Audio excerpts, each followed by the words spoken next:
Olá, meus amigos, tudo bem com vocês?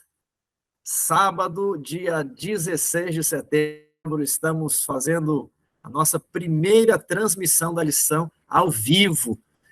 Eu estou muito feliz de estar aqui com todos. Vamos fazer uma bela reunião hoje. Você que está aí chegando da igreja, já está trocando as roupas, preparando o almoço, vamos sintonizar aqui no canal e fazermos o estudo da lição 13. Então, deixe-me explicar o que aconteceu. Eu viajei de férias, vim visitar os meus pais e consegui gravar até a lição 12, lá onde eu moro, na outra cidade onde eu moro. E aí não tenho câmera aqui, eu não tenho nada para gravar, então falei com a Fernanda, vamos fazer, eu e você, o estudo da lição ao vivo, as pessoas vão poder perguntar, né? Então a Fernanda está aqui do lado. Fernanda, apareça aqui, por favor. Ela está aqui. Isso aqui é um fundo, estamos num quarto muito simples, improvisado, né? Improvisado. Então, isso aqui não é a nossa casa real, viu? Lição 13, Lutando pela Paz, como tradicionalmente apresentamos, estamos estudando o livro de Efésios por meio deste guia aqui, né? E hoje vamos estudar sobre a armadura do soldado. Lição 13, Lutando pela Paz. O pessoal está sintonizado com a gente, Fernanda? Sim. Você já conseguiu o link, o pessoal já... Vou distribuir agora o link. Tá, ela está distribuindo o link nas redes, compartilhando, e você faça o mesmo. Ah, onde que eu vejo o link, né? Você vai clicar aí no YouTube, lição 13, Lutando pela Paz, tem uma barra assim, ao vivo. Então, se você digitar, vou fazer aqui agora, Adventismo Vivo, na internet, aí você clica no canal, e já vai estar ali, né?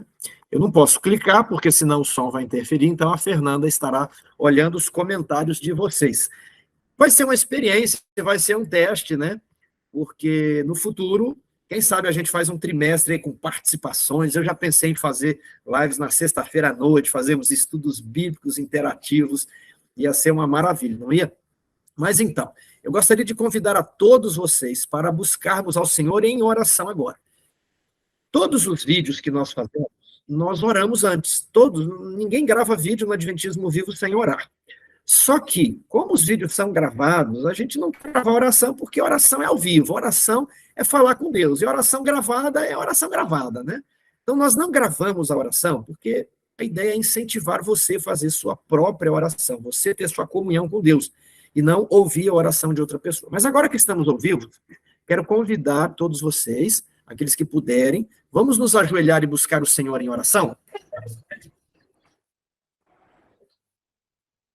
Oremos. Senhor nosso Deus, estamos com a Bíblia aberta, a lição aberta, queremos entender um pouco mais sobre o capítulo 6 de Efésios. Por favor, esteja conosco, nos dê entendimento, que os teus anjos visitem cada lar, cada família que está sintonizada conosco agora. É o que pedimos em nome de Jesus. Amém. Vamos lá, já tem alguém conosco aqui, Fernanda? Domingo, a igreja, um exército unificado. Eu vou compartilhar a nossa tela, só um momento. Fizemos alguns slides também. Pronto, você vê aí, né? Lição 13, Lutando pela Paz. Nós estávamos estudando o capítulo 6 e agora partimos para o finalzinho, considerações finais. Continuamos no capítulo 6. Se você perceber, se você prestar atenção, a lição da semana passada, e essa lição está trabalhando Efésios 6, versos 10 a 20. Só que na semana passada nós ficamos com os primeiros versos desse trecho, e agora vamos nos focar na outra parte, vamos nos focar na parte da armadura. Então vamos para a pergunta 1. O que Paulo disse sobre o tipo de guerra em que a igreja está envolvida? Vamos dar uma olhada? Quanto ao mais, sede fortalecidos no Senhor e na força do seu poder, revestivos de toda a armadura de Deus, para ficar firmes contra as ciladas do diabo. Então é uma guerra, você não pode ir lá de pijama, é preciso usar a armadura, e é preciso usar toda a armadura, e não apenas uma parte ou alguns pedaços da. Tiago, como que eu vou fazer isso? Você vai ser fortalecido no Senhor. Quem concede a armadura é Deus. Quem vai fortalecer você é Deus. 12. Porque a nossa luta não é contra o sangue e a carne, e sim contra os principados e potestades, contra os dominadores deste mundo tenebroso, contra as forças espirituais do mal nas regiões celestes. 13. Portanto, tomai toda a armadura de Deus. Novamente ele fala, é para tomar toda a armadura, para que possais resistir no dia mau. E depois de ter desvencido tudo, permanecer inabaláveis. Tiago, essa guerra é contra quem? Essa guerra é contra os principados e potestades, contra os anjos rebeldes. E é possível vencê-los. É possível permanecer inabalável. Então, esse foi o trecho que nós exploramos bastante na semana passada. Vamos agora ler o trecho seguinte, que é o trecho que vamos explorar hoje, e depois respondemos a pergunta 1. Estai, pois, firmes, cingindo-vos com a verdade e vestindo-vos da couraça da justiça. Calçai os pés com a preparação do evangelho da paz, embraçando sempre o escudo da fé, com o qual podereis apagar todos os dardos inflamados do maligno. Tomai também o capacete da salvação e a espada do Espírito, que é a palavra de Deus. Você está olhando o chat? Olha para a gente, Fernanda, o chat do YouTube. Se você quiser participar, digite ali o seu comentário, a sua pergunta no chat do YouTube. A Fernanda vai olhar e vai selecionar. Eu já falei para ela que as perguntas difíceis, que eu não sei responder, ela não vai passar. Nós vamos ficar apenas no que, né, nós pudermos responder aqui. Mas fique tranquilo, faça a sua pergunta. Se eu não souber, eu vou dizer que eu não sei. Vamos para a pergunta número 1 novamente. O que Paulo disse sobre o tipo de guerra em que a igreja estava envolvida? Que guerra é essa? É uma guerra física, né, como foram as cruzadas, que nós vamos lá tentar retomar o controle de Jerusalém, né? Será que é uma guerra, como os muçulmanos pensam, a jihad, a guerra santa, que nós vamos, né, proclamar morte aos infiéis? Não é nada isso. Será que é uma guerra política, que nós agora temos que, né, entrar na política para melhorar o mundo?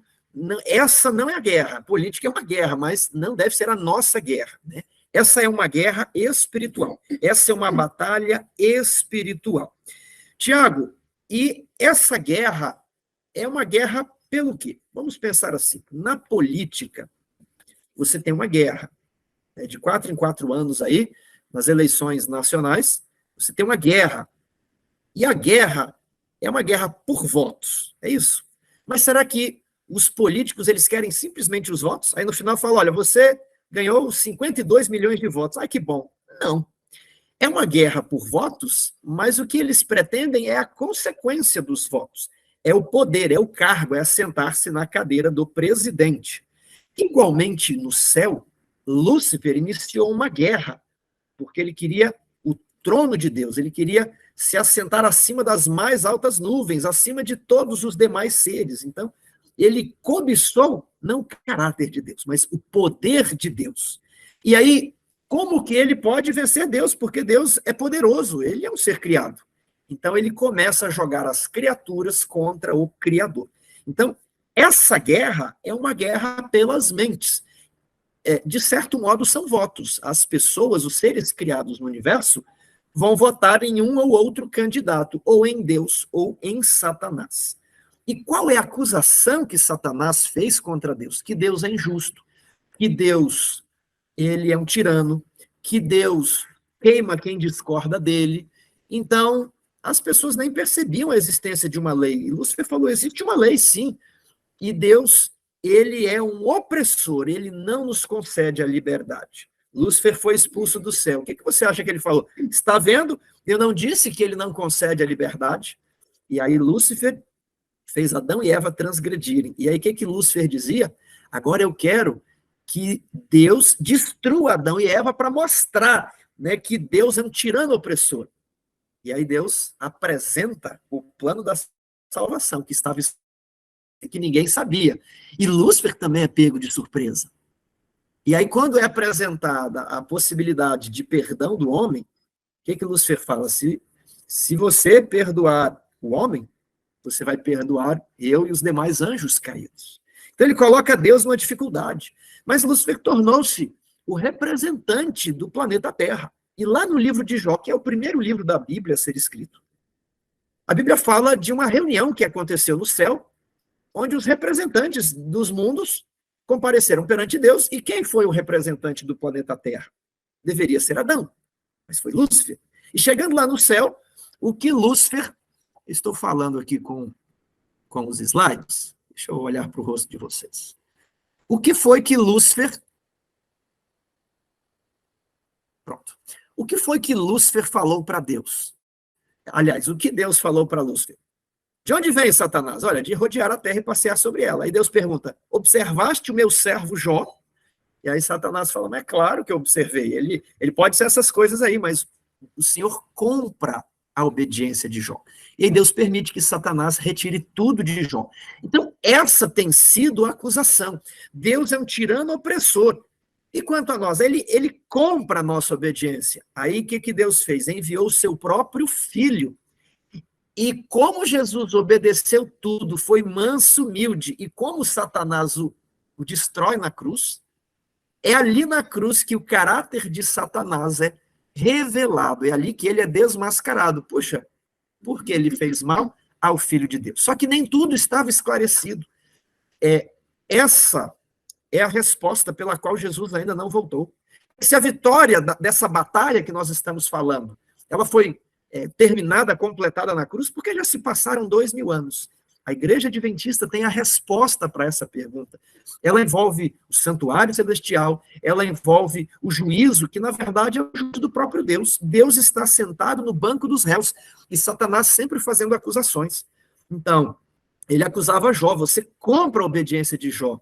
Ah, mas e o fulano de tal? Não, você perdoou ele, você deu mais chance, não devia ter dado chance. E aí vem Jesus, né, como um de nós, como na descendência de Adão, como um filho de Adão, e ele obedeceu tudo. E aí Satanás, não, mas ele tinha vantagem, né? E sempre Satanás está trazendo alguma acusação, porque a guerra maior, né, não é a guerra pela salvação das almas, é a guerra pelo trono de Deus. Satanás quer o trono de Deus. Então, Satanás será a última resposta que precisa ser dada, é a resposta que será dada pela igreja. A igreja que fala o livro de Efésios. Então, o que vai acontecer? Deus vai habilitar cada membro da igreja. Deus vai regenerar a mente de cada soldado, para que eles possam ficar firmes, inabaláveis, no pior momento da história.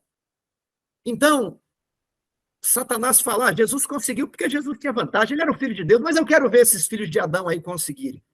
Então, Deus espera e a terra fica tão degenerada, nos últimos dias as pessoas seriam daquele jeito que Paulo descreveu, mais amantes dos prazeres que amantes de Deus, perversos, né? Odiariam os pais, ímpios. Então, a humanidade estaria mais enfraquecida. E agora, o mistério de Cristo se cumpre, que é como ele pode pegar o pior dos pecadores e transformar no maior dos heróis. A resposta que ele vai dar para todo o universo, e essa resposta vai vindicar o caráter de Deus, é a seguinte resposta: o mais fraco dos homens, o mais fraco dos pecadores, pode vencer tudo e permanecer inabalável. Ele pode vencer a Satanás e os seus anjos. Ele pode vencer tudo e permanecer, refutando, assim, as acusações de Satanás. Então, veja bem, essa guerra espiritual que nós estamos falando é uma guerra de inteligência. Satanás fica aqui tentando manipular a mente das pessoas para demonstrar, pelo caráter das pessoas, que o sistema de Deus, os anjos de Deus estão aqui nos ajudando para que nós possamos vestir a armadura para demonstrar que o sistema de Deus é justo, que até o mal tem capacidade de vencer, demonstrando a beleza do sistema que é criticado. Ok? Então, vamos ver o seguinte texto que aparece aqui na nossa apresentação. Deixa eu voltar aqui para um dos slides. Qualquer erro, vocês me perdoem, eu estou aprendendo a fazer essa transmissão aqui. Pronto, nós estávamos nesta tela, aqui, não é mesmo? E agora vamos para o texto que aparece em O Desejado de Todas as Nações, página 475. A própria imagem de Deus tem de ser reproduzida na humanidade. A honra de Deus, a honra de Cristo, acha-se envolvida no aperfeiçoamento do caráter de seu povo. Olha que texto magnífico. A imagem de Deus, ele não criou o homem à sua imagem e semelhança, só que essa imagem ela foi degenerada. E agora, Deus pode pegar o pior dos pecadores, o mais degradado, e por meio da sua graça, ele pode ser restaurado. E Deus, ele mostra que ele pode restaurar e perdoar o pecador, e mostra que ele não pode perdoar Lúcifer, porque Lúcifer sabia o que ele estava fazendo. O homem foi enganado. Então, olha, a honra de Deus, a honra de Cristo, acha-se envolvida no aperfeiçoamento do caráter do seu povo. Ao a igreja militante se transformar na igreja triunfante, aos pecadores degenerados aperfeiçoarem o seu caráter, como vimos em Efésios 4:13. Ao eles crescerem até a estatura de Cristo, a varonilidade, né, a perfeição, né? Deixa eu olhar como é que está a linguagem aqui. Efésios, capítulo 4, verso 13. Até que todos cheguemos à unidade de fé, no pleno conhecimento do Filho de Deus, à perfeita varonilidade, à medida da estatura, da plenitude de Cristo. Verso 12, o aperfeiçoamento dos santos. Isso aqui está dentro do livro de Efésios. Então, ao a igreja demonstrar como ela foi regenerada pela graça, as acusações de Satanás caem por terra e todos vão perceber que ele é um grande mentiroso. Então, essa é uma guerra espiritual. E a batalha, em primeiro lugar, é pela honra de Deus e pela honra de Cristo. Eles foram acusados por Satanás. A rebelião começou lá. E nós somos a resposta para mostrar que Deus é grandioso, glorioso e que a sua graça é incrível. Vamos, então, estudar. Nós estudamos sobre a vitória na semana passada. Eu só estou dando a dimensão teológica que essa vitória representa. Agora nós vamos estudar a armadura. Não falamos da armadura semana passada. Vamos estudar a armadura. Então, vamos para a segunda-feira. Fernanda. Nós já temos uma pergunta então, aqui. Fala para a gente. A pergunta foi feita pelo Gilmar Dornelas. Ele pergunta o seguinte. Deixa eu me localizar aqui. Bem alto. No livro História da Redenção, capítulo 1, Ellen White diz que Deus ofereceu a oportunidade de perdão a Lúcifer, caso ele se arrependesse de sua rebelião no céu. Quando se encerrou o seu tempo de graça? É a pergunta que o Gilmar Dornelas fez. Olha, eu não sei quando se encerrou o tempo de graça dele, mas na leitura do Espírito de Profecia, percebemos que houve um intervalo de tempo considerável no céu, até que a guerra partiu para a guerra física e ele foi expulso do céu. Então, não temos um texto revelado. Me parece que quando ele é expulso do céu, ele já não tem mais graça. Por quê? Porque lá no livro A Verdade sobre os Anjos, diz que Lúcifer estava meditando nas consequências das suas ações e, de repente, passa um anjo. E ele olha para aquele anjo e ele se lembra de como ele era feliz ao ser o regente dos anjos. E ele para aquele anjo e fala, por favor, você pode levar uma mensagem até o trono de Deus? Eu quero voltar. E quando Cristo recebe a mensagem de Lúcifer pedindo para voltar, Jesus chora sobre a condição desgraçada que Lúcifer se meteu. E diz que ele não mais poderia voltar. Ele não tinha o verdadeiro arrependimento, o que dá a entender que Lúcifer apenas queria suas prerrogativas, mas o coração não estava transformado. Então, esse é o texto que eu posso apresentar para essa pergunta. Qual que é a próxima? Até agora, só ela. Então, ok. Vamos para a segunda-feira, o cinto e a couraça. Eu coloquei nessa imagem todos os elementos que vamos estudar aqui. São 6. O capacete, a espada, o escudo, a couraça, o cinturão ou cinto e o calçado ou a sandália. Então, existe uma breve descrição, e eu gostaria de lhe orientar para que você não focasse muito nas armas romanas.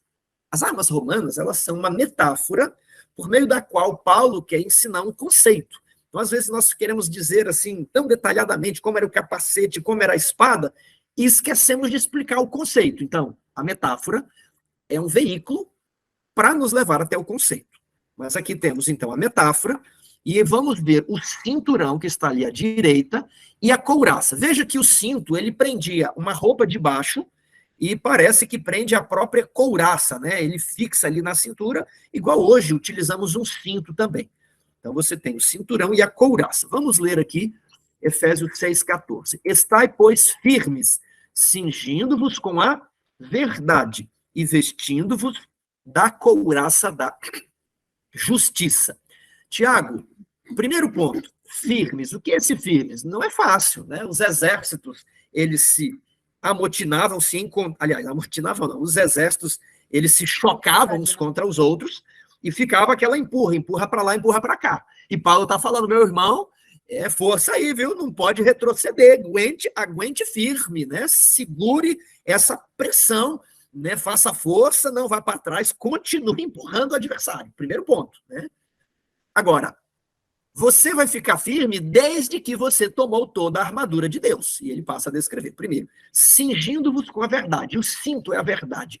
O que é a verdade? Eu coloquei alguns textos ali, vou apenas mencionar alguns. João 8,32. E conhecereis a verdade, e a verdade vos libertará. E Jesus, ele fala do que é a verdade. Ali em João 17, ele diz assim, santifica-os na verdade, a tua palavra é a verdade. E em João 18, 37 a 38, Jesus disse que ele veio ao mundo para dar testemunho da verdade. Então, o que é a verdade? São os ensinamentos de Jesus. Tiago, quais ensinamentos de Jesus? Apenas os ensinamentos dos evangelhos? Não. A verdade são os ensinamentos de Jesus por meio dos seus profetas, mas por meio dos profetas. Os profetas, eles possuem o quê? O testemunho de Jesus. Jesus e os profetas contam para nós.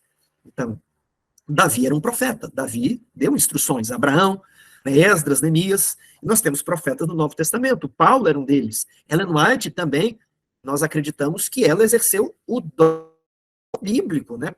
Tal como existia naquela época o dom de profecia, ela também exerceu esse dom. Então, o que os profetas ensinam são, na verdade, os ensinamentos de Jesus. E nós temos o conceito, lá em Pedro, de a verdade presente, ou a verdade para este tempo. Então, acreditamos que a verdade para este tempo, ela inclui a passagem de tempo em 1844, o santuário e a sua purificação, né, os mandamentos de Deus, a lei de Deus e o sábado, a não imortalidade da alma, e tem mais uma aqui que ou eu repeti ou eu me esqueci aqui. Mas essa é a verdade presente para o nosso tempo. Isso faz... As 3 mensagens angélicas era o que estava faltando. Nós precisamos proclamar essas 3 mensagens angélicas. Então, se você não está compreendendo a verdade para esse tempo e as verdades de Jesus como um todo, olha, existem muitas verdades na Bíblia. Mas hoje precisamos das verdades especiais para este tempo. Nós precisamos de toda a verdade, principalmente da verdade para este tempo. Se você não está lidando bem com essas verdades, é como se você tivesse sem o cinto, né? Próximo, vestindo-vos da couraça da justiça. O que é justiça? Esse conceito, às vezes ele é confuso, abstrato, mas vamos deixá-lo fácil. Justiça é, se você ouviu sobre os ensinamentos de Jesus, como amar os inimigos, né? Todo aquele que ofende o seu irmão, todo aquele que olha para uma mulher com intenção impura, ele já adulterou. São ensinamentos de Jesus ali no Sermão da Montanha, as bem-aventuranças e vários ensinamentos de Jesus ao longo dos evangelhos. O meu reino não é deste mundo. São ensinamentos de Jesus, né? E se você pratica esses ensinamentos, você pratica a justiça. Então, a justiça é um padrão que se conforma com os mandamentos de Deus. Aquele que me ama, esse guarda os meus mandamentos. Lá em Deuteronômio, capítulo 6, verso 24, nós temos um conceito de justiça. Veja só, o Senhor nos ordenou cumpríssemos todos estes estatutos e temêssemos o Senhor nosso Deus para nosso perpétuo bem, para nos guardar em vida, como tem feito até hoje. Será por nós justiça quando tivermos cuidado em cumprir todos estes mandamentos perante o Senhor nosso Deus, como nos tem ordenado.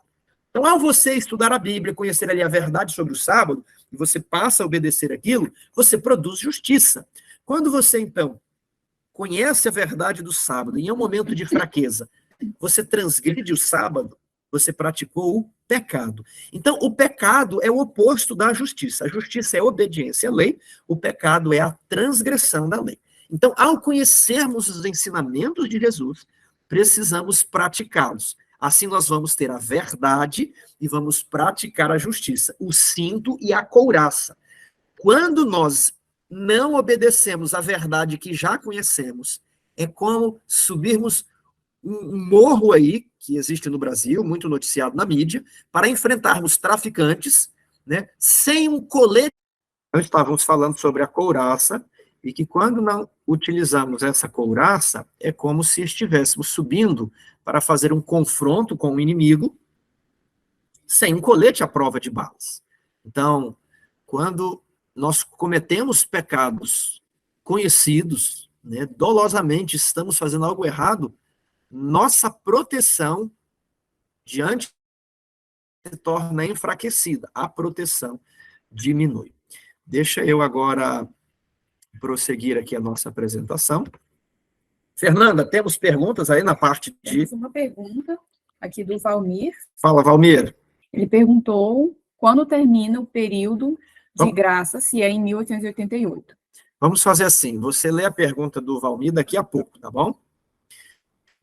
Então, parte de terça-feira.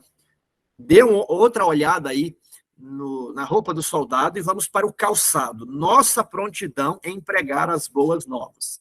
Verso 15. Calçai os pés com a preparação do evangelho da paz. Isaías 52, 7.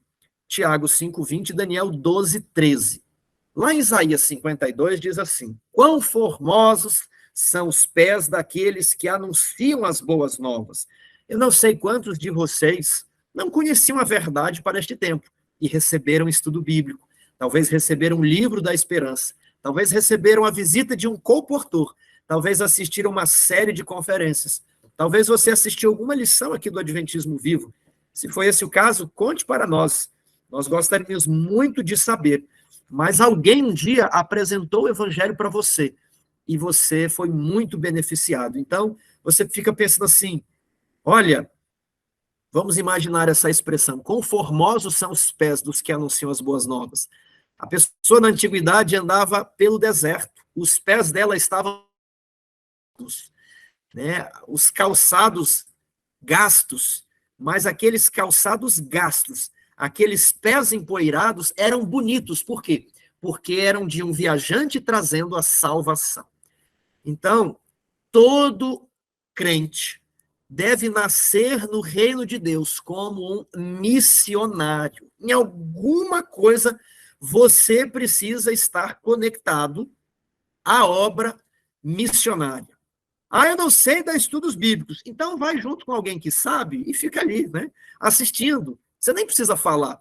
Ah, vai distribuir livros, fazer publicações na internet, ajudar de alguma forma na igreja. Você não sabe fazer nada. Você pode ajudar na limpeza, na organização. Tem pessoas que não sabem falar, mas elas sabem arrumar e deixar o púlpito tão decorado. Tem pessoas que o dom delas é levar um amigo para a igreja, é convidar alguém para dar estudos bíblicos. Ela mesma não dá estudo bíblico. O que eu quero dizer é o seguinte: se você não estiver envolvido no trabalho de proclamação do reino de Cristo nessa terra, de que ele logo vai voltar, se você não estiver proclamando as 3 mensagens angélicas, é como se você tivesse ido para a guerra descalço.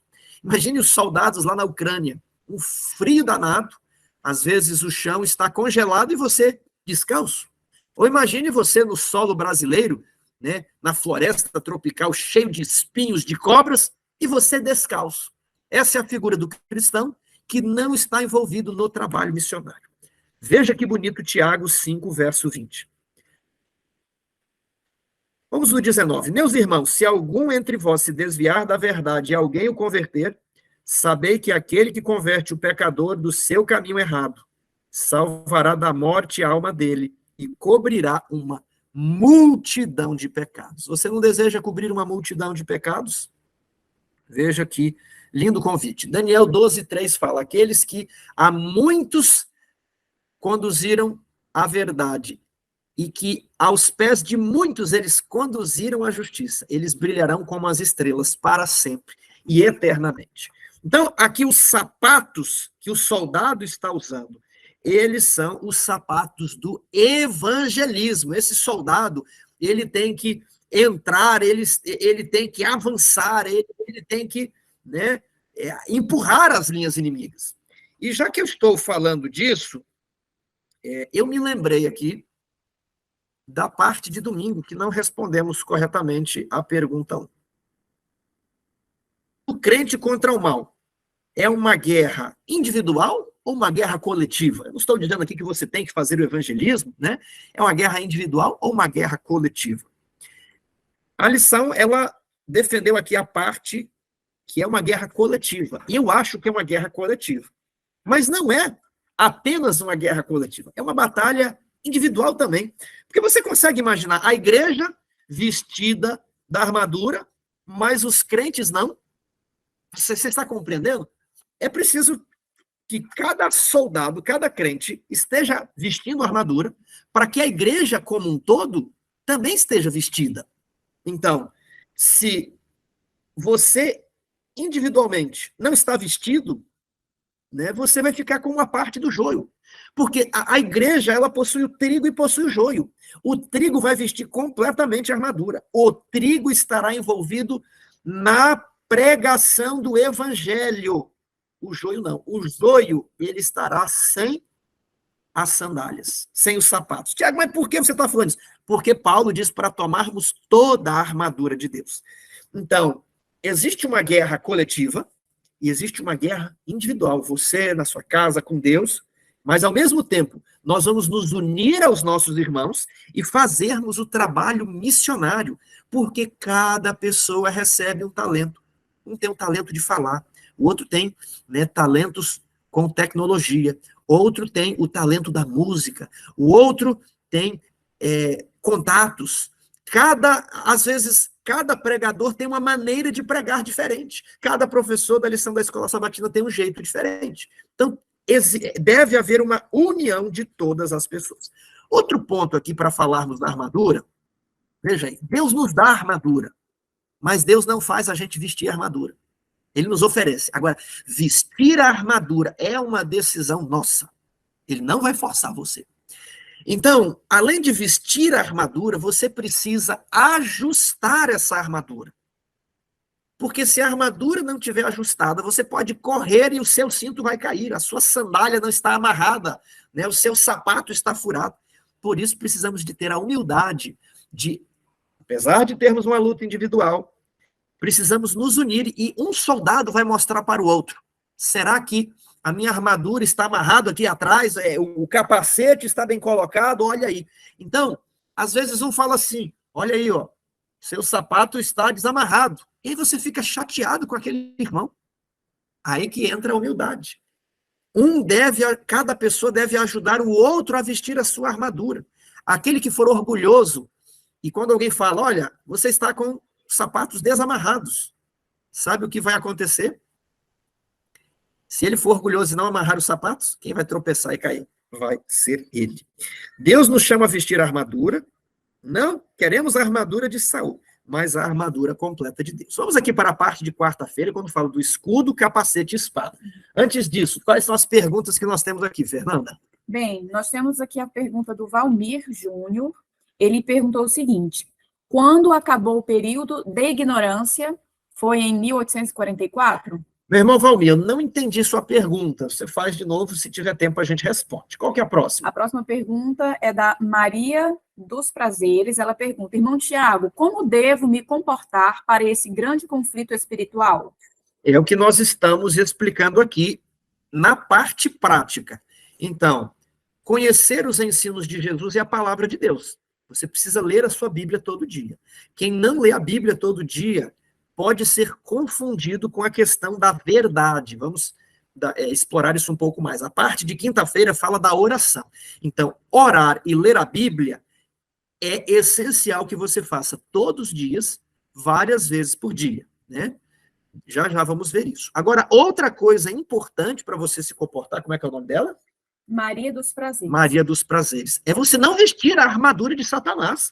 Satanás tem uma armadura também, e como vocês sabem que essa é uma guerra inteligente, ela é uma guerra pelo controle da mente, e ao controlar a nossa mente, Satanás quer envergonhar a Deus, quer falar, eu não falei, a lei de Deus não pode ser obedecida. Olha aí o Tiago, né?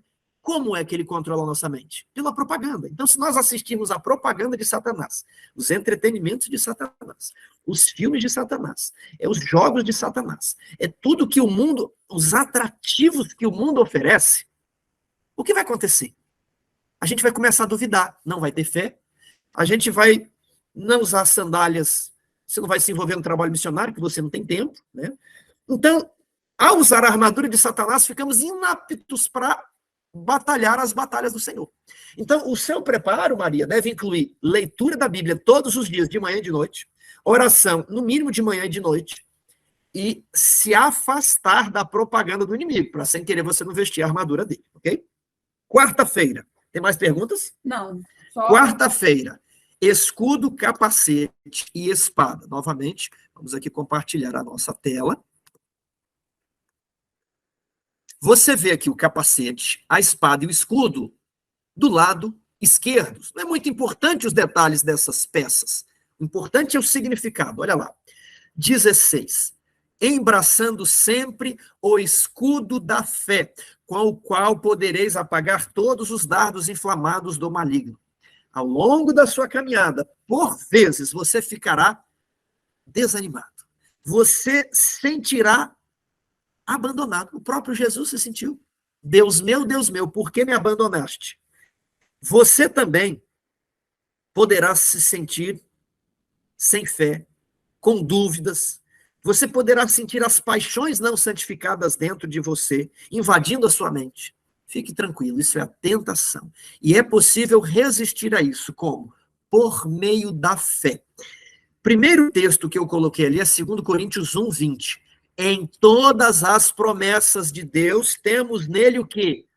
O sim. Olha que coisa bonita. Ele falou que você vai prosperar no seu casamento. Ele falou que você vai prosperar na sua maternidade, você mãe. Ele falou que você vai prosperar no seu trabalho, pai. Tá difícil, aguente firme. Ele falou que você vai prosperar porque você tem que estudar para dar glórias a ele. Ele falou que nós vamos prosperar no trabalho missionário, na pregação do evangelho. Ele falou que nós vamos vencer, não prosperar nos termos do mundo. Eu estou dizendo de prosperidade espiritual. E todas as promessas na Bíblia, nós temos nele o sim. Filipenses 1,6, aquele que começou a boa obra em vós, há de completá-la. Então não se preocupe quando você fala assim, olha, eu estou com medo. O medo não é um bom sentimento. Você pode saber, eu não estou preparado, eu estou me esforçando para me preparar para a volta de Jesus, mas sabendo que você não precisa falar assim, eu acho que eu não vou conseguir, e aquele pânico toma conta de você, aquele pavor. Não, você sabe, olha, eu estou aqui me esforçando a cada dia, basta a cada dia o seu mal, não andeis ansiosos, porque ele começou a boa obra em mim, e ele vai completá-la. O completar a obra é uma promessa dele, e temos nele o sim.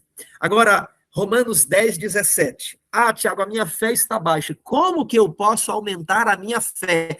Como que eu posso ampliar o tamanho do meu escudo? Os dardos de Satanás aqui estão batendo, estão queimando tudo, Tiago. Eu vou à igreja, mas não sinto nada do mundo. Eu tenho vontade de ver coisas no meu celular que eu sei que eu não deveria ver. Falam aí de estudar a Bíblia, eu não tenho vontade, eu não tenho ânimo, não sinto desejo de orar. O que eu posso fazer? Como eu posso me preparar? Foi a pergunta da irmã Maria. Lá em Romanos 10, 17, diz que a fé vem pelo ouvir. E o ouvir a palavra de Deus. Então você precisa ver a quantidade de horas que você está exposto e o que você está exposto. Quer aumentar a sua fé? Passe a ouvir sermões. Vai dirigindo no carro para o trabalho ou no ônibus, coloque um fone no ouvido e escute um sermão. Chega no trabalho, se você pode ouvir fone, escute aí um livro do Espírito de Profecia no YouTube, né? Se você tem condição em casa, leia um livro, medite, né?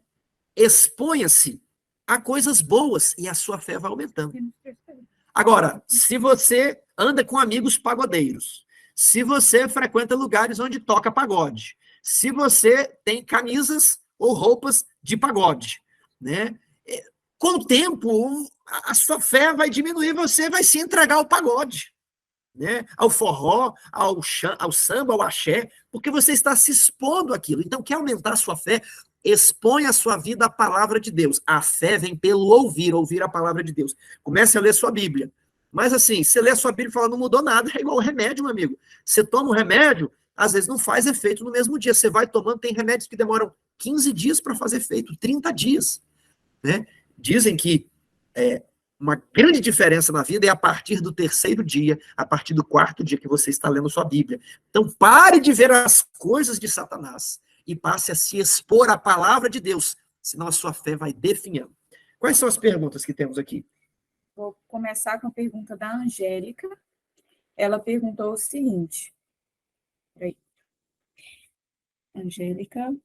Ela disse assim, depois gostaria de receber recomendações de livros da editora de vocês, da Luz do Mundo. Amo ler e conhecer coisas novas. Então, ela pediu indicação de livros. Odailson Paiva fez a segunda pergunta.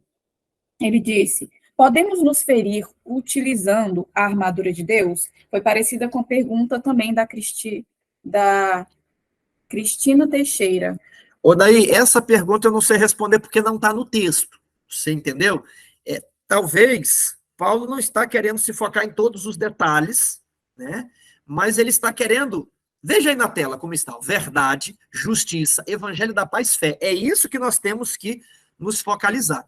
Se pode se ferir com a armadura de Deus, eu não vou saber responder no momento. Eu teria que refletir, ver se há alguma coisa na Bíblia. Agora, eu acredito que o que Deus faz não é para nos ferir, mas é para nos capacitar e nos melhorar. Nós temos aqui também a pergunta da Cristina Teixeira, é parecida, mas não é a mesma. Ela fala assim, irmão Tiago, mesmo usando a armadura de Deus, poderemos ser atacados? Não sei se foi isso que ele quis dizer. Você será atacada. Usando a armadura de Deus, olha só, embraçando sempre o escudo da fé, com o qual podereis apagar os dardos inflamados do maligno. Você já está sendo atacada. Se não usar o escudo, os dardos vão te perfurar e te queimar. Então é preciso pôr o escudo para interromper os dardos inflamados do maligno. Sabe quais são os dardos inflamados? Eu acho que Deus se esqueceu de mim. Deus existe, mas não atende a minha oração. Será que Deus é amor? Se Deus é amor, por que as criancinhas morrem? Se Deus é amor, por que ele não me deu isso? Se Deus é amor, por que o meu pai morreu? Isso é um dardo inflamado que vai pegando você na sua cabeça. E se você não tiver o escudo da fé, muito bem alicerçada na palavra de Deus, porque a fé vem por ler a Bíblia. Se você só lê meditação e não lê a palavra de Deus, a fé não tem como crescer. Se você não estudar a palavra de Deus por você, a sua fé vai ficando pequena. Outra pergunta. Nós temos aqui a última pergunta até agora, da Darlene Silva. Ela falou o seguinte, considerando que Jesus veio nos salvar do pecado, o capacete da salvação tem a ver com a justificação pela fé? Tem, vamos ver isso no próximo verso. Tomai também o capacete da salvação, é a espada do Espírito, que é a palavra de Deus. Eu quero deixar o capacete, Darlene, por último. Vamos falar sobre a espada do Espírito. O que é essa espada do Espírito? Abra sua Bíblia em Hebreus, capítulo 4, verso 2. Aliás, Hebreus 4, verso 12. Porque a palavra de Deus é viva e eficaz, e mais cortante do que qualquer espada de 2 gumes. E a palavra penetra até ao ponto de dividir alma e espírito, juntas e medulas, e apta para discernir os pensamentos e propósitos do coração. Então, o irmão que nos perguntou se a armadura de Deus pode nos ferir, quando nós conhecemos a verdade, mas estamos praticando o pecado e não a justiça, A espada, que é a palavra de Deus, ela pode ali, ó, discernir os nossos pensamentos. Ela vai lá no âmago, você ouve aquele sermão poderoso e fala, esse sermão foi para mim. Então, nesse sentido, a espada, ela entra ali no machucado não para ferir, mas para curar. Igual o médico que faz uma cirurgia retirando o tecido podre. A espada de Deus, meu irmão, que perguntou aí, ela pode retirar o que está podre em nós, né? Ela vai discernir os pensamentos e os propósitos do coração, para lhe mostrar a verdade e o caminho da justiça. Então, essa é a espada de Deus. Em 1 Pedro, capítulo 1, verso 23, é dito que a espada, a palavra de Deus, ela nos regenera. Então, veja que a espada em nós é para a cura. Por vezes, você, como soldado, ficará ferido na batalha. Tiago, como eu vou me curar? Por meio da palavra de Deus. Está ali em 1 Pedro 1, 23. Segunda carta a Timóteo 4, 2. Prega a palavra. Hoje, nós precisamos, mais do que nunca, fazer um retorno às Escrituras. Por que um retorno? Os adventistas já foram muito bem conhecidos como povo da Bíblia.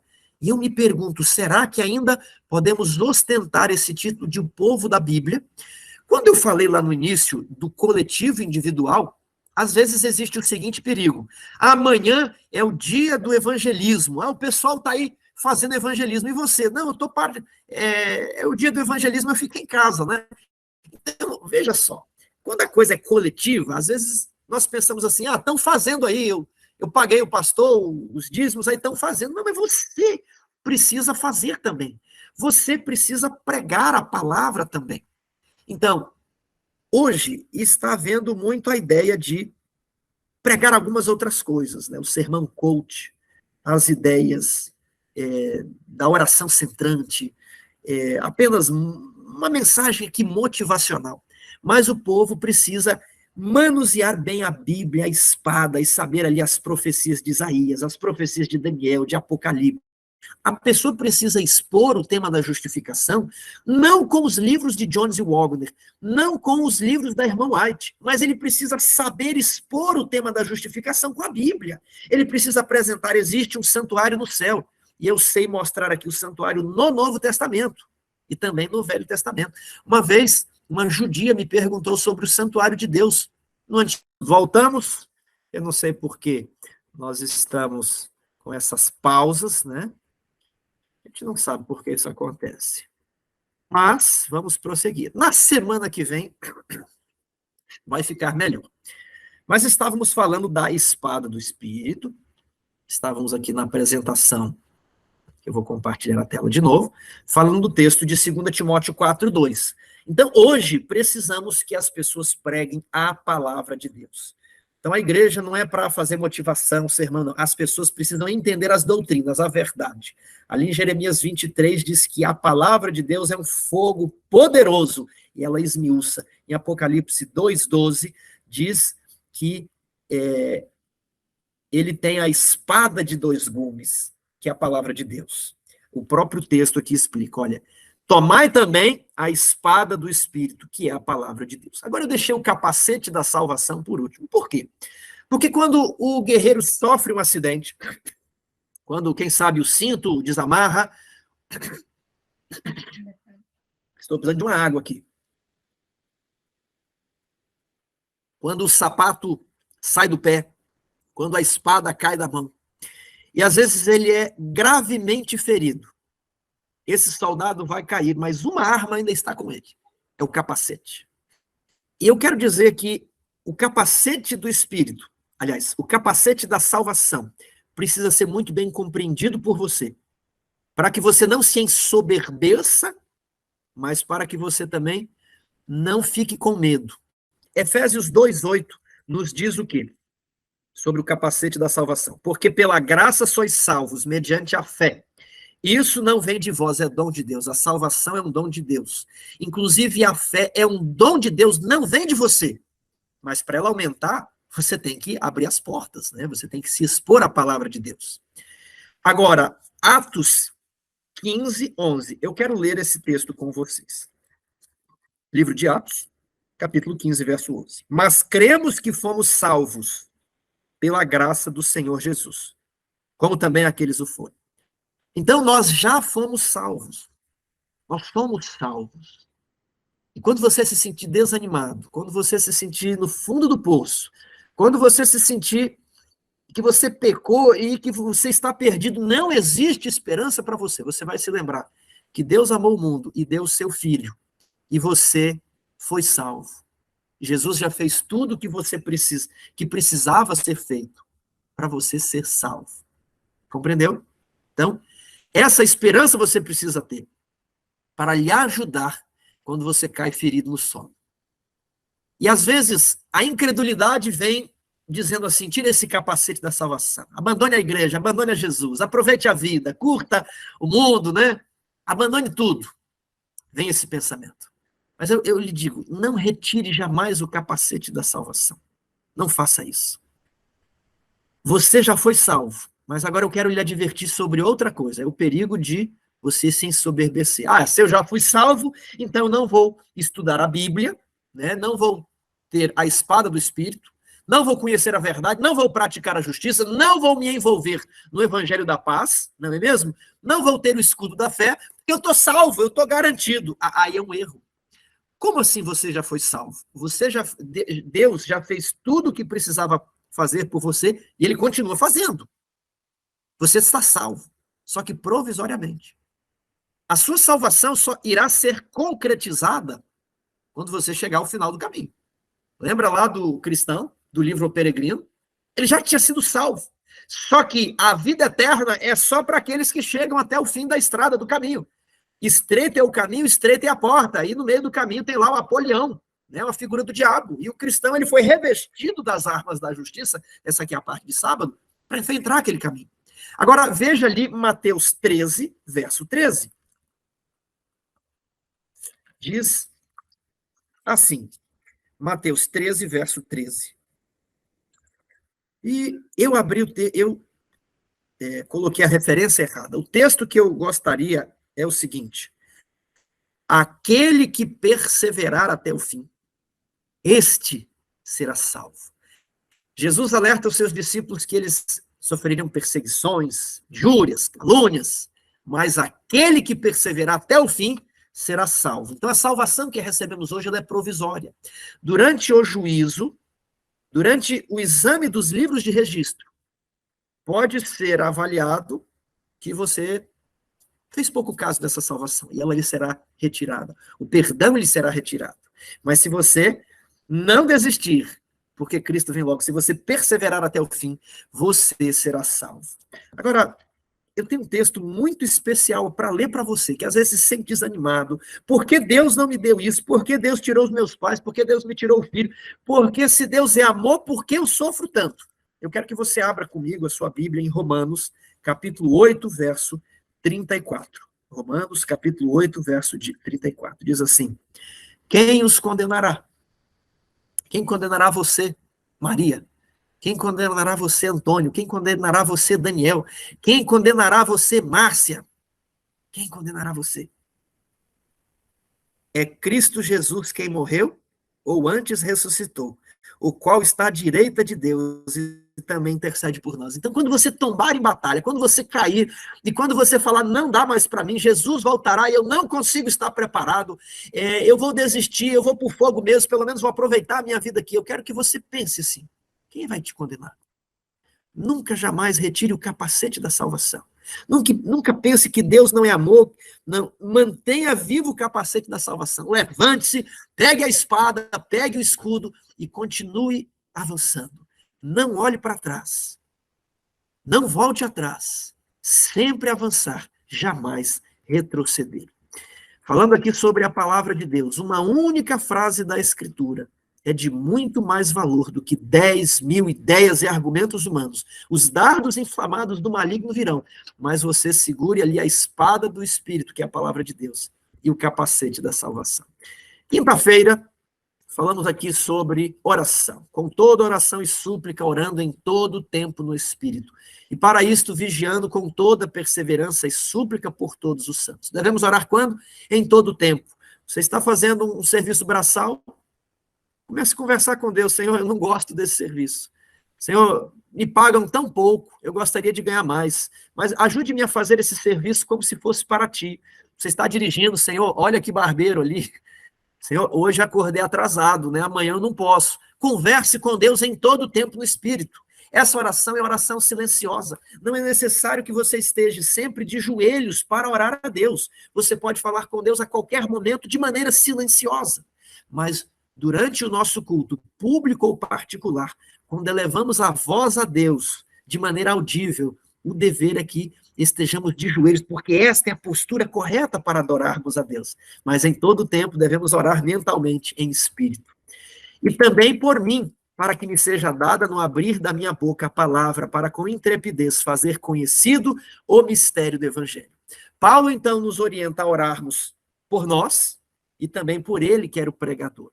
E eu quero convidar todos vocês que estão nos assistindo para que nós oremos pelos pastores de nossa igreja, para que nós oremos pelos presidentes de associação, para que nós oremos pelos administradores e também pelos missionários, para que eles possam pregar com intrepidez o mistério do Evangelho. E se alguém não quiser pregar, vai acontecer como aconteceu com Balaão. Vai falar sobre o mistério do Evangelho, para que eles tenham ousadia, para que nós possamos apressar a volta de Jesus, para que possamos soar as 3 mensagens angélicas, para que possamos pregar o Evangelho em todo o mundo. Pelo qual sou embaixador em cadeias, para que em Cristo eu seja ousado para falar, como me cumpre fazer. Ser ousado para falar não é ser mal educado. Ser ousado para falar não é ser agressivo, mas é falar a verdade, como Cristo falaria a verdade. Queridos irmãos, chegamos aqui à parte de quinta-feira. Na semana passada vimos que a vitória nos está garantida, mas precisamos tomar a armadura e vestir essa armadura. Ela precisa estar ajustada, porque Acabe estava usando a armadura e de repente um soldado disparou uma flecha a esmo e essa flecha penetrou bem na brecha da armadura. A armadura do cristão não pode ter brechas. Aqui é dito vários versos na pergunta 5. Devemos orar, porque até o juiz iníquo fez justiça àquela viúva, quanto mais Deus. Sejam conhecidas de Deus as vossas petições. Colossenses 4:2, perseverai na oração. E depois 1 Tessalonicenses 5, orai sem cessar. O mistério de Deus, vencer como Jesus venceu, está prometido ao mais fraco pecador, aquele que tem menos força moral, aquele que tem menos fé. Se ele tomar a armadura de Deus, o mais fraco ser humano pode se tornar no maior herói. A igreja militante se tornará na igreja triunfante e refutará todas as falsas acusações de Satanás. O mistério de Cristo, o mistério de Deus é como Deus conseguiu transformar aqueles pecadores em seres regenerados, que venceram como Jesus venceu. Esse é o grande mistério de Deus. Quando estudamos a doutrina do santuário, vemos que Jesus faz a expiação, ele é o bode do Senhor. Mas existe outro bode, o chamado bode Azazel. E o bode Azazel, ele é levado ao deserto pela mão de um homem. Quem simboliza esse homem? Esse homem é você. Esse homem sou eu. Esse homem é a igreja. Ele leva aquele bode para morrer de fome no deserto. O bode está condenado. O bode resiste. O bode não quer ir, mas ele puxa a corda. Ao a igreja refletir, retornamos, meus irmãos. Eu peço que vocês tenham misericórdia desse que vos fala. É a 4ª vez. Eu não sei porque se a minha internet cai, o programa cai, nós pagamos pelo programa. O programa não é gratuito, né? Mas estamos aqui tentando, nos esforçando para terminar esse estudo da lição. Eu estou a 30 quilômetros da cidade, eu estou na zona rural, a internet aqui costuma ser um pouco fraquinha, né? Mas as pessoas estão perguntando, a minha esposa falou, sobre a história da judia, que eu acabei não contando, né? Mas a judia me perguntou sobre o santuário no Antigo Testamento, e eu fiquei reticente, né? Mas existe a doutrina do santuário no Antigo Testamento. Ela queria saber se existe o santuário celestial no Antigo Testamento, né? Porque no Novo Testamento é fácil, né? Você mostrar Apocalipse, Hebreus, o santuário celestial no céu. O que ela queria saber é se existe o santuário celestial no Antigo Testamento. Então, não soube mostrar para ela na hora. Por isso, precisamos estar bem ali com a espada do Espírito, manejando bem a palavra de Deus. Temos mais uma pergunta? Qual é? Temos aqui a pergunta do Gilmar Dornelas, novamente. Ele pergunta: Tiago, está certo eu afirmar que a provisão da salvação foi feita e que esta é provisória e somente no final será definitiva, após o fechamento da porta da graça? Gilmar, meu irmão, eu gosto da linguagem de homologar, porque nós não vamos perder a salvação que temos e recebermos uma outra. Então, Deus fez todas as provisões para me salvar e colocou ali ao lado do meu nome, né? Para cada pecado que eu cometo, perdoado, perdoado. No dia do julgamento, será verificado se houve arrependimento para os meus pecados. Então, se houve arrependimento, aquela salvação minha, que era provisória, salvação é perdão, aquele perdão que era provisório, ele será definitivo. Né? Agora, se for verificado que há pecados para os quais eu não me arrependi, a salvação minha provisória será retirada. Então, existe essa ideia de homologar. Mas, deixe-me compartilhar novamente, e quando cai, temos que compartilhar. E eu vou ler esse texto aqui, estávamos falando sobre, não estávamos aqui nessa tela, sobre o bode Azazel, e que nós representamos o homem que vai levar o bode Azazel para o deserto. Por quê, Tiago? Porque a acusação de Satanás é que não é possível. A igreja não pode triunfar. O pecador não pode obedecer à lei de Deus. O pecador não pode vencer. Esse é o mote, esse é o slogan dele. Foi assim que ele começou a rebelião.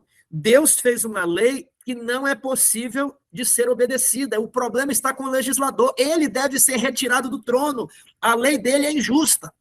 Então, como nós vindicamos o caráter de Deus, a honra de Deus e a honra de Cristo depende do aperfeiçoamento dos santos. Satanás disse: agora que o homem pecou e tem natureza pecaminosa, está degenerado, agora mesmo que ele não vai conseguir obedecer. E ao colocar a armadura de Deus no pior dos pecadores e transformá-lo no maior dos heróis, Jesus está mostrando que a lei pode ser obedecida, mesmo por seres humanos que já caíram e já pecaram. A lei de Deus pode ser obedecida e Satanás é o impostor. E Satanás fala: não, mas eles pecam e você lá no santuário celestial limpa, né, os pecados dele. Tem ali os processos que não estão abertos. Jesus talvez está perdoando os pecados sem que a gente veja, não tem transparência. E Jesus diz o seguinte: Lúcifer, eu vou sair do santuário. E os crentes, os santos, deverão viver à vista de um Deus santo, sem pecado. Então, a igreja ficará inabalável, porque ela estará vestindo a armadura, desde o momento, né, em que Cristo sair do santuário celestial, até Jesus voltar. Não haverá intercessor, mas a igreja viverá de forma inabalável, derrubando a acusação de Satanás, de que é impossível ao homem pecador ser regenerado outra vez à imagem de Deus. É possível. Eu quero deixar um texto aqui de esperança para você. Satanás vê que está em perigo de perder uma pessoa, ele se ativa ao máximo para conservá-la. E quando o indivíduo é despertado para o perigo em que se encontra, é aflito e fervorosamente busca forças em Jesus. O inimigo teme perder um cativo e chama um reforço de seus anjos, a fim de encurralarem a pobre alma, formando um muro de trevas em torno dela, de modo que a luz do céu não chegue até onde ela está. Se, porém, a pessoa em perigo persevera em sua impotência, se lança sobre os méritos do sangue de Cristo, nosso Salvador escuta a fervorosa oração da fé e envia reforço daqueles anjos magníficos em poder, a fim de a libertar. Satanás não suporta que se apele para seu poderoso rival, pois teme e treme diante de sua força e majestade. Ao som da fervorosa oração, todo o exército de Satanás treme. Meu querido amigo, você quer derrotar as forças do mal, os principados e potestades? Ao som da fervorosa oração, todos aqueles anjos serão desbaratados, serão encurralados, fugirão com medo Veja Romanos 16, 20. E o Deus da paz, em breve, esmagará debaixo dos vossos pés a Satanás. Não é você que vai esmagar, é Deus que esmaga. Mas Deus entra com a força e você entra com o pé. Não deseja você esmagar aquele que o feriu durante toda a vida, aquele que foi o responsável por um divórcio, aquele que foi responsável por uma criança que morreu, aquele que foi responsável pelas doenças, aquele que foi responsável por todo o sofrimento, aquele que de um modo ou outro foi responsável por todos os pecados que nós cometemos. Ele em breve será esmagado debaixo dos nossos pés. Então lembre-se, meu irmão, quando você estiver num conflito com a sua esposa ou seu esposo, um conflito no trabalho, um conflito com seu amigo, um conflito na igreja, a nossa guerra não é contra ele. É contra os principados e potestades que estão manipulando o nosso próximo. Ofereça outra face. Ajoelhe-se. Erga a Deus uma petição, uma oração fervorosa. Eu já fiz isso várias vezes em minha vida. E o inimigo treme, o inimigo vai embora. E a vitória é ganha, a vitória é conquistada. Nós entraremos no céu porque ele começou a boa obra em nós, ele vai completá-la. Quem há de nos acusar? É Deus que nos justifica. Quem poderá nos separar do amor de Cristo? Ninguém, nem altura, nem profundidade. Jamais retire o capacete da salvação. Você já foi salvo, mas você precisa perseverar até o fim para ser eternamente salvo. É um prazer imenso estar aqui com vocês. Espero que na próxima vez possamos, de alguma maneira, ter uma melhor transmissão. Muito obrigado vocês que participaram, mas nunca esqueçam de manter sempre o capacete da salvação. Que Deus os abençoe.